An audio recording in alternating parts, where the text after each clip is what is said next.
দোষ, তোর জীবনের অপূর্ণতা কি? মানে এখনো পূর্ণ হয়নি।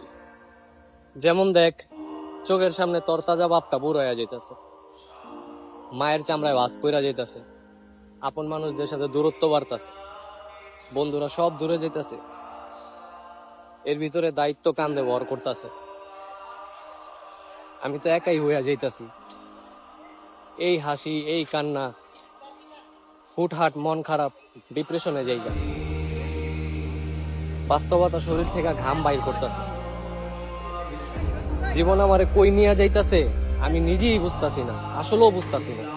দোষ পোলাগো জীবনটা এমন কে দোষ, এমন কি লিগা? সবাই খালি এক্সপেকটেশন রাখে আর কি আমাদের উপরে।